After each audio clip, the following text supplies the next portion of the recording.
Lushmat, Deborah Fege bat Shemuel, Ora Deborah bat Shemuel, Esther Rivka bat Avraham, Monica bat Fanny, Menachem Mendel ben Elchanan, and Nisim ben Mazal.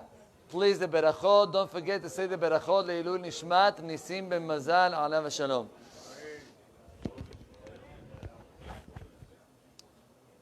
Do I have a siddur over here? Yes.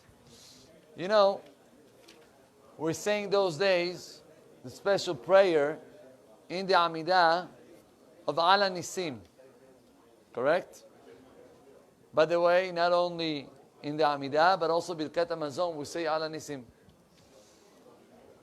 There is a very common question.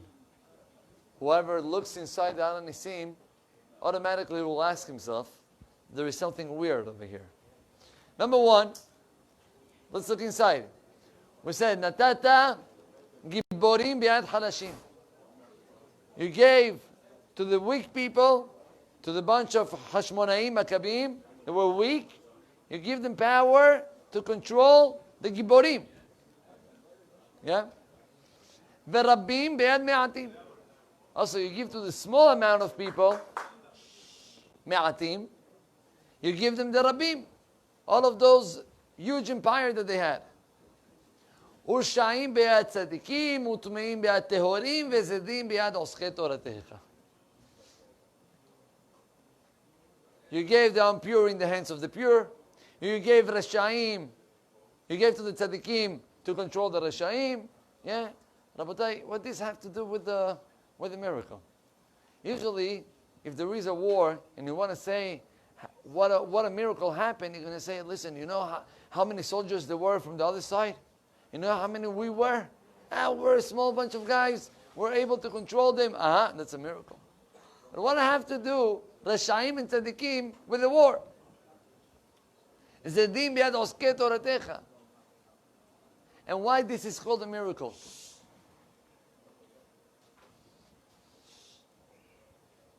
Before I answer this question, always, every single year, Shabbat and Hanukkah, always there will be one parasha that is involved with Hanukkah. Parasha of Miketz, parasha of the week. We're talking about Yosef HaTzadik becoming the head of Mitzrayim and having the brothers coming down and the whole balagan that is going to start, and we're going to be in suspense at the end of the parasha. Miketz, say Chachamim, what that means, the word Miketz, the end. The end of what?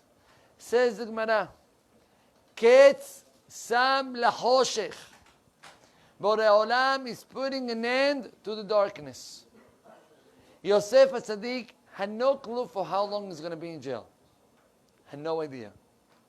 One thing he knew, that one day, Ketz sam lachoshech. Whatever problem a person have in life, whatever issue, even though it looks huge, you should know, Ketz, there is an end for all suffering. We have no idea when is that end. Sometimes it can take years. Sometimes it can be right away. But having the emunah that Ketz sam lachoshech, that's Miketz, and Rabotai, that's exactly Hanukkah. What's Hanukkah? We spoke those days. The days of Hanukkah is coming to teach us that there is also in the greatest darkness, you can still see some light if we believe on HaKadosh Baruch Hu. We explain it, the terrible suffering that Am Yisrael had with the Greeks. It's fine. You're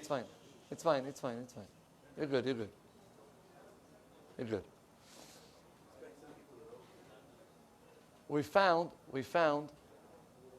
how many times Am Yisrael suffered. I explained the other day how many years the Greeks were controlling Am Yisrael. We said 180 years. People were born and people passed away being under the control of the Greeks. What was the control of the Greeks? Look inside. No Brit Milah for kids. No Brit Milah. Shabbat, forget about it. They had a decree to take a horn it's called, of the bull, and to write it inside and Chelek Be'elokei Yisrael. I have no part in the belief on HaKadosh Baruch Hu. I don't believe on God. And to feed the kids, to put the milk inside and to feed them with that. The little babies. To take away the belief in HaKadosh Baruch Hu. Rabotai, not 1 year, not 2, 180 years. It's huge. I believe that there were many people that they gave up. Say, you know what, there is no chance. If Bar Minan, for the Holocaust, 5, 6 years, people gave up. People saw no hope. Imagine 180. Imagine Mitzrayim. Over 200 years being slaves. But say HaKadosh Baruch Hu, but I promise you, Miketz. There is an end for the darkness. Miketz sam lachoshech. If you believe that Borei Olam in 1 second can take away any type of problem, then you're going to be able to see the light. By the way, I got a terrible, very sad phone call yesterday. A man calls me up and he tells me that his uncle, young fellow, in his 40s, 50s, Lo Alenu, is very, very sick. And all the family already gave up. And he told me that he went to visit him and he started to speak with him that it's fine, that at least he's going to take care of his children and don't worry, and you're going to, and Be'ezat Hashem, at least you had a good life. And he was telling me all that, and I stopped in the middle. I couldn't hear that. I told him, Tzaddik, who are you and who are the doctors to say that this guy is not going to live? Why we are so, we accept so easy decrees of doctors by saying we have no chance. Are they giving the life of the death? Is the life of death in the hands of the Rofim? The Gemara writes, Tov sheba Rofim leGehinam. The best of the doctors to Gehinam. What do you mean? What do you mean? They're saving our lives. The answer is, we're not talking about the doctors that are having Irat Shamayim. We're talking about the doctors that they think that their life of their patient is in their hands. You can be the best doctor, but if you have that in your mind, Habibi, Tov sheba Rofim leGehinam. I was trying to tell him that there is no such concept. Borei Olam, in 1 second, he put the sickness, and in 1 second, he can take it out. And we have seen that. Not once and not twice, hundreds of people. Doctors didn't give any chance.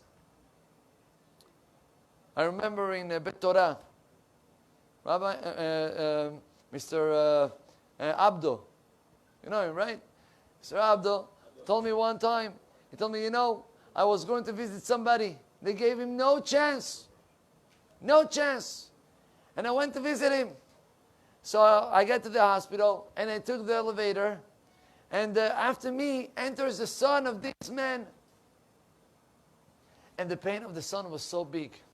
Was so big.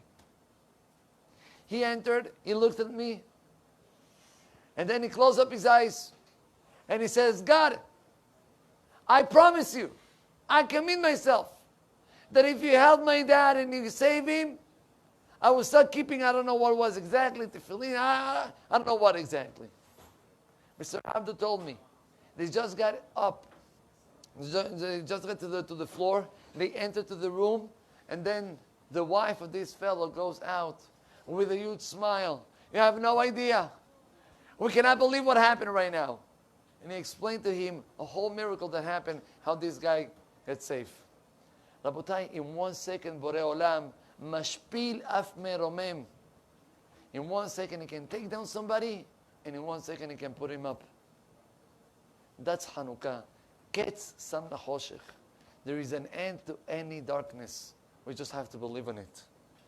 I want to tell you that that's why we have in the Ala Nisim, Giborim be'ad halashim, Rabbim be'ad me'atim, Ushaim be'ad tzadikim. You know why? It says the Chachamim are teaching us, you want to know what can give us salvation? How come that we saw such a miracles of Rabbim be'ad me'atim? A lot of people, they were in the hands of the small people, because Reshaim be'ad tzadikim. Because with all the hard life that they had, they continue on the same path. They didn't give up. They trust, they had the emunah, and they became tzaddikim. Once you have the emunah, Rabim bi'ad mi'atim. You can have even the greatest empire in the hands of 13 people. I just want to tell you a story that I heard. Very interesting. I heard it a long time ago, and yesterday somebody sent it to me. Very nice. There is a young family, young couple, that they move to one of the, I don't know which state exactly, here in the U.S. They decided, they saw that in that neighborhood, they didn't have shuls. They decided to open up a shul. They rented a small apartment, something small. And they started, they wanted to make their inauguration for Purim. They announced it all over the neighborhood. They called up all the Jews to come. The night before Purim, there was a storm, like we had here a few days ago.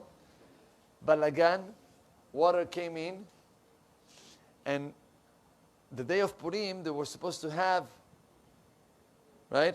In the afternoon, they were supposed to have the inauguration. The rabbi comes in to the small shul that he's trying to build, and he sees one of the walls got ruined. He says, "Now what? People are going to come. They're going to see that's a shul. Terrible. It's not a nice place. They're not. It's going to be a problem for us." They decided we have to do something. They ask around, is there any Judaica place or something? They ask in the Judaica, do you have a big, something to, a picture of a rabbi? I don't know what. He says, listen, the size that you're telling us, it's too big. But I know that there is a lady that she has special, I don't know what is exactly, but a type of painting. I don't know exactly what is it. Maybe you should ask her. They got the lady, and she said, I have something for you. Doesn't belong to me. I got it, I don't know from who. There was a huge, huge painting. They brought it to the shul. It was fitting perfectly for the piece of wall that was ruined. Beautiful. They finish up arranging it, he and his wife. They're about to go back home. They're leaving the shul. They're about to take the car, and then they see, I told you that it was a storm and it was very cold. They see an old lady waiting in the bus station, with the freezing cold. She's by herself. So they ask her, can we take you to your home? No, it's cold. Say, oh yeah, please, thank you so much. Happened to be that I lost the bus, and I have to wait for at least 45 minutes over here. So no problem, we're gonna take you. Just 1 second, if you don't mind, come 1 second inside. We forgot something, and they enter to the shul.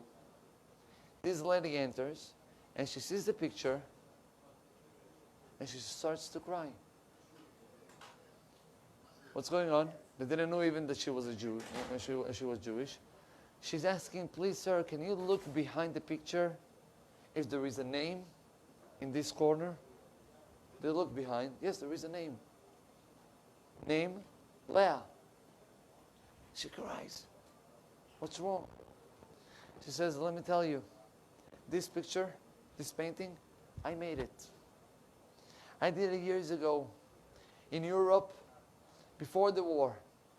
And I made it especially for my husband. The war started, and my husband told me, take your belongings. I'm gonna try to give you some visa, whatever it is, to the U.S. and leave. What about you? Leave me over here. I'm gonna get there also. She left to the U.S. The war did whatever he did, and she never saw her husband again over 35 years. Sad story. Okay, wow, we're so sorry. If you want it back, please take it. No. Put it over here, and after the inauguration, put it Le'ilui Nishmat, my husband. They took her home. They came back, and the inauguration started. beautiful party that they have with music and with Divrei Torah. A lot of people came. And Rabotai, to make the long story short, there was an old man that came in, and instead of dancing and singing, he was standing in front of a picture. And the whole party end, and this old man continues standing in front of the picture. And as you can imagine, the end of the story was, this fellow is turning up to the rabbi and he says, "Who gave you this picture?" "No, we bought it over here." He's giving rememberings. And he explained to him that 35 years ago, his wife made a picture like this one. It happened to be that he had to send his wife to the US. He doesn't know if she's alive, not alive. 35 years. Please, if you don't mind, put under the name of my wife, Leilu Nishmat. What are you talking about? But come with me. I have a surprise for you. You want to see a miracle of Purim? Obviously it was scared, Old people, they might think it a... Rabotai, he took her to the house of the woman. And just she opened up the door, and they look at each other. They recognize each other right away after 35 years. Ketz sam lachoshech. Borei Olam is putting an end to any darkness. We have no idea for how long. No clue. But one thing, if we have the emunah, the Borei Olam, in 1 second, He can take us out from any problem, then we're going to be ready to light up the candle of Hanukkah, and inside the darkness, to see a lot of light. Baruch Adonai Le'olam.